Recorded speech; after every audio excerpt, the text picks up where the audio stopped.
Hey gamers, Blindy here. It's January 2025, and the next game in my backlog I took on was Tony Hawk's Pro Skater 1+2. Before I go any further, I will let you know that you will not hear any audio from this game during this review. Throughout the entire game, you listen to licensed music, and when you play that licensed music on YouTube, they get kinda cranky, so we'll avoid that in this video. Sorry in advance. This 1+2 game is a remaster of the first two games in the series, which originally released in 1999 and 2000 respectively, for a bunch of systems, including the PlayStation, the first one, the N64, Game Boy Color, Dreamcast, and so on. And this version of those games is really fun to play, and you will never see another remastered Tony Hawk game in the future. I'll get into that in just a minute. Now, specifically for the 1+2 version, it was released back in the pandemic days, on September 4th, 2020. You can find it on the PlayStation 4 and 5, the Xbox One, X and S, the Nintendo Switch, and on Steam and the Epic Game Store.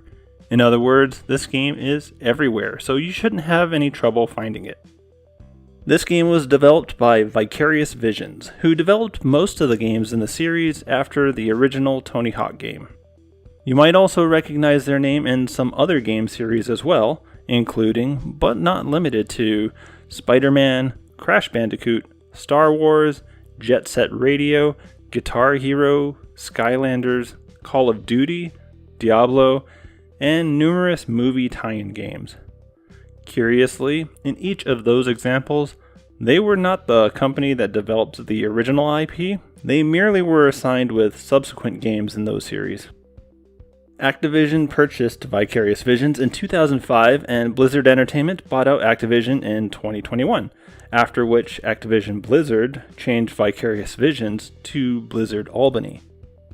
While this change seems relatively insignificant on the outside, it marked a change in the way Vicarious Visions would be handled as a company. The priority for the company was being shifted away from their current slate of games and provide support to the successful games within Blizzard, such as Diablo. That meant giving up games such as the Tony Hawk franchise, even when 1+2 was the fastest selling game in the series, and other games such as 3, 4, and the Underground games being considered prime targets for a remaster. They originally tried to get a third-party developer to take over the remasters, but determined that only they would be able to do the games the proper justice they deserved. So instead of letting another company take the reins with remastering these games, they decided to cancel their futures outright, meaning you will never get a chance to play another Tony Hawk game remastered, so you might as well enjoy this one for all it's worth.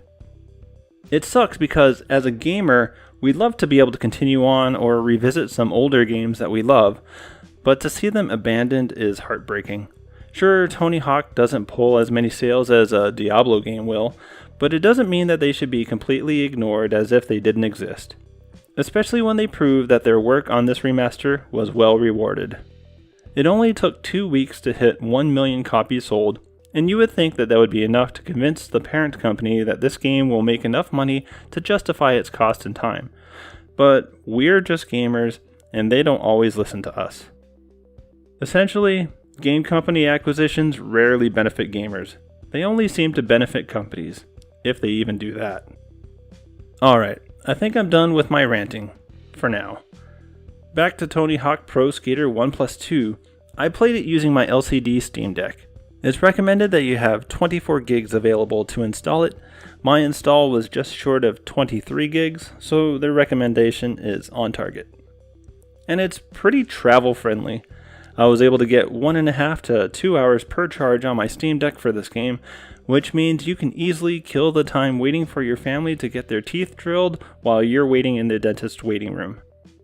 Like I said, this game is available everywhere. I got mine via Steam, as you might expect.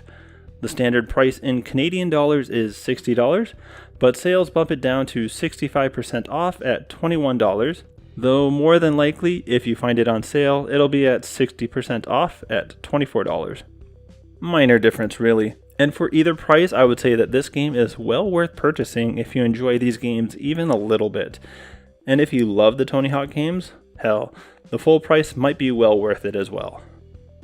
In regards to this review, this is my first time playing through any of these games. I think at some point far in the past when I was young and the PlayStation was new and cool, I played some of one of these games, but I didn't put a lot of time into it.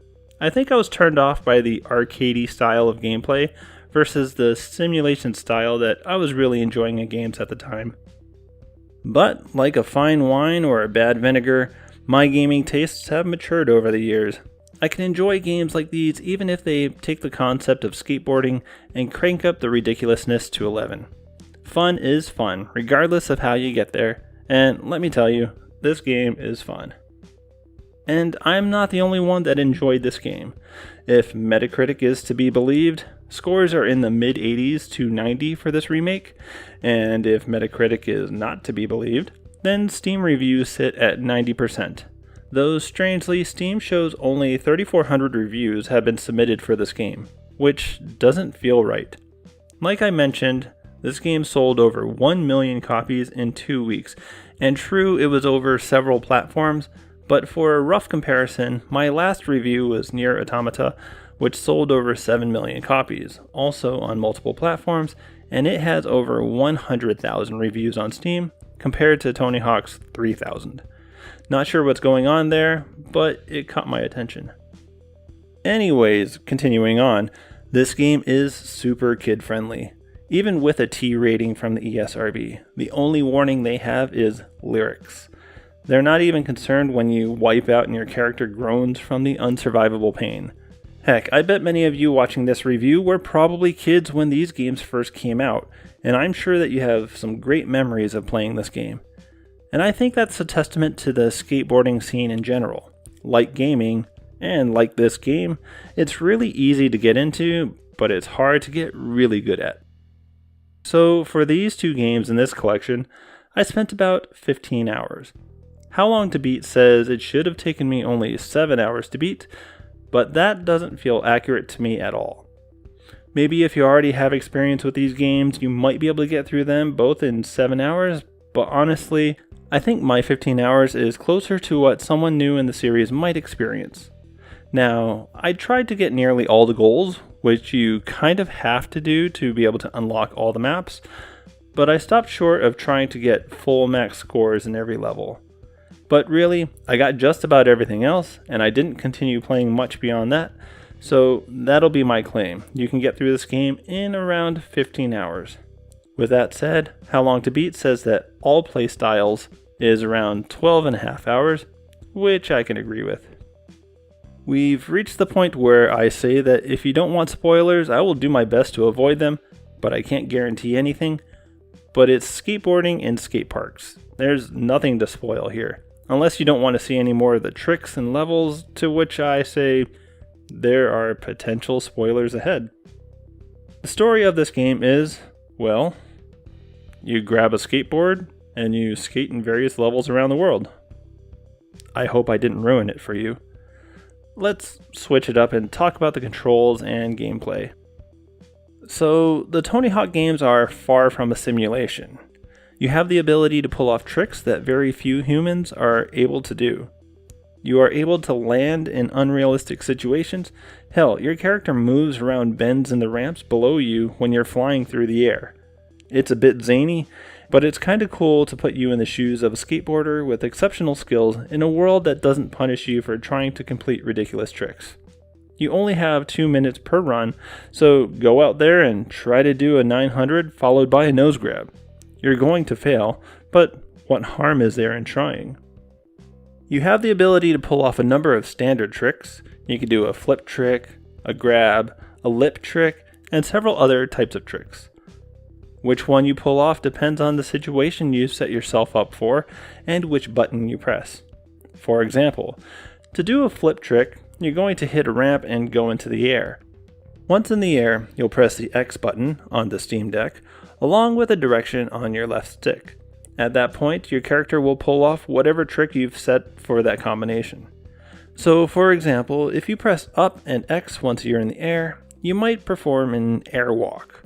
After the trick is performed, you still need to land it, so it's up to you to line up your character correctly so that you land the trick and get its points. The setup is simple. Go around the map and perform various tricks, gain points, and clear the goals for the level. There's a bit more to it than that really, but that's the simplest way to put it. Some of the other things you'll need to do to clear a level's goals is to collect all 5 skate letters, grab 5 of whatever other objects are scattered throughout the level, and maybe perform some specific tricks a number of times, such as maybe performing an ollie over a car or something.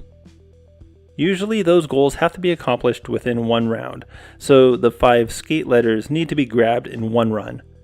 That often means that you'll be spending 2 minutes specifically trying to find all 5 letters before you run out of time, and that takes up the entirety of the run. So with each level having something like 8 goals to accomplish, you'll be playing each level quite a few times to clear the objectives. And that's cool. I really enjoyed the exploration, as some of these maps can get fairly large with some tricky placements of objects to find. Some of them almost need manipulation of the skills you learn to be able to grab some of these objects, which I thought was an incentive to try to master some tricks and really figure out how to maximize each trick I manage. But many people might get frustrated by the precise timing and possibly luck it may take to clear some of the goals. Because of this, I found that I could be on certain levels for quite a bit longer than I expected, like being on a level for over an hour just because I couldn't master a specific set of tricks. Unfortunately, I also found that I spent way more time on some levels because I didn't know how to accomplish a certain task. For example, each map has a list of gaps within the level. They have names, and they're listed in an easy to read spot in your pause menu. Cool. But what the hell? There is no indicator anywhere to tell you where any of the gaps are. You might be able to infer a gap by its name, but that's very far from the norm. For example, in the first game, the first level is Warehouse, and a couple of gaps in that map are Faceplant and Transfer. What the hell does that even mean? Sure, some are easy, like the Big Rail Gap or the Taxi Gap. By their names, you can figure it out, but if you don't know where the Channel Gap is, then trying to complete the goal, Ollie a Channel Gap, is going to be really hard to do. There were several places in this game that I had that issue where I just gave up and looked them up online, which turns out is really difficult if you only use text descriptions. I would recommend watching YouTube videos. But again, that's not the only thing that isn't clearly described. Again, in Warehouse, the very first level of the game, one of the goals is 50-50 the Big Rail Gap. Sure, easy enough. Wait, how do you 50-50 something? It's not a flip trick. It's not a lip trick, it's not a grab, it's not anything really. It turns out that how you land on a rail determines the trick you pull off. But I don't recall that being described anywhere. You have a list of tricks you're able to assign in your pause menu, but the 50-50 isn't there. So either you get lucky by sticking a 50-50 when you perform a grind on the big rail, or you look it up. I looked it up. There's at least one more of these, I believe in The Street, and that slowed things down quite a bit for me. Once I knew what to do, things were much smoother after that point. While those parts kinda sucked, they were the only things I had a major issue with. The rest of the game was still really fun, so don't get turned off by these complaints I have. They're really the only parts I have complaints about. There is another level type I haven't described, and those are the competition levels. Basically, it's a points run against 8 players. The goal is to rack up the most points in your best 2 of 3 runs, hit bronze or better, and you're able to move on to the next standard map. I didn't really feel any compulsion to play them beyond getting bronze, though some of you might really enjoy trying to nail as many tricks as you can in a minute to get those golds. Not me. I want to say that if you, like me, are struggling early on in this game, give it some time. When it comes down to it, this is a sports game. Or at least you should treat it like a sports game. What I mean by that is you're going to suck early on. You won't know the systems put in place for the game, and there are a lot of things to remember to play effectively. But give it some time, and a ton of practice. Soon your fingers will start to figure out where they should be and what they should be doing.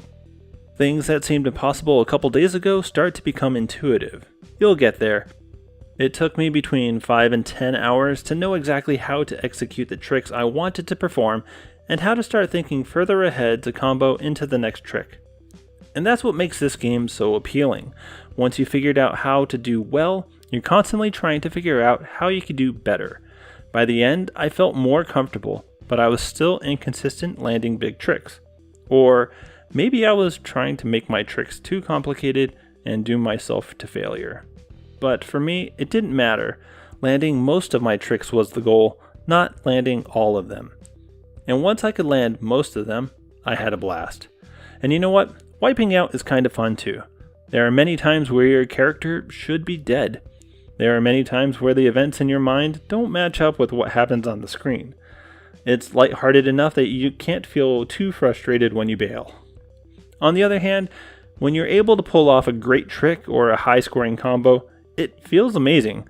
And to lead it right into the next move and nail that one too, it's a powerful feeling. This game is a ton of fun when things are really going your way. I said earlier that this game has pretty good battery life for the Steam Deck, but because of the short nature of the runs, it's also great for short bursts. If you have 10 minutes, you can blast through 5 runs if you want. Then put the Steam Deck to sleep and pick up right where you were in mere seconds the next time you have a few minutes to spare. It is an ideal casual game that gives you flexibility to play whatever way suits your lifestyle. And I'll say that I love this music. I think every track hits well, and I'm personally a sucker for ska and ska punk, so starting with Goldfinger's Superman is a solid way to get me interested in starting up this game. But it may not be for everyone. It's certainly not for YouTube. Not that there is anyone that doesn't like ska, but if there were, they might not appreciate this soundtrack as much as I do. But there is quite a mix of genres within this set list, so there should be plenty for most people to appreciate. And my last thought, this game looks pretty sharp. This update looks way better than what you'll see in a PlayStation version of this game, but the gameplay still feels true to the original, so props to Vicarious Visions for maintaining that feel from more than 2 decades previous. So if you're asking would I recommend this game, that's an easy yes. It's a no-stakes style of a game. You can play it as seriously or as casually as you'd like. You can spend 10 minutes on it, or you could lose 2 hours in it. It's a low floor but high ceiling type of game, meaning that anyone can play it, but it takes dedication to really master it. The issues I brought up earlier with the confusing gaps and tricks aren't enough to dissuade me from recommending this game. And if you're at all concerned about replayability, don't be. Assuming that you 100% it by completing all the goals and finding all the hidden objects, you could still have a blast wandering around the maps and trying out tricks in different places. So if this type of game sounds at all interesting, definitely pick it up. At least that's my recommendation. And to score this game, it's not a perfect score because of those mentioned issues, but it's a solid 9 out of 10, 90%. If you're familiar with any of my previous videos, you'll know that I usually show off a bit of the boss fight at this spot, but nope, not this time. There's no boss fight. Sorry. Well, I've covered a lot, but I didn't cover everything. Was I fair? Was I wrong? Let me know your thoughts in the comments. YouTube videos typically show off their Patreon subscribers at this point, but not this guy. I don't have a Patreon page. But I have a Discord channel that you can join if you'd like. Talk with me about Tony Hawk's Pro Skater or whatever else you're playing. I love games, and I assume you do too, so let's talk about games together. And if you liked this video, a like would be wonderful. And if you loved this video, a subscribe would be wicked.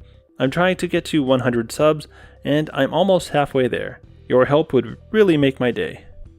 One last thing before I leave you today. One of my favorite musical artists is JT Music. They make songs about video games, and they made one for this 1+2 version of the game called On the Grind. Definitely check it out if you're looking for some good video game music. Alright, I want to thank each of you that watched my video today. Without you, I'm just a weirdo talking into a microphone. Thanks for hanging out with me, and I hope you have a wonderful day. Take care.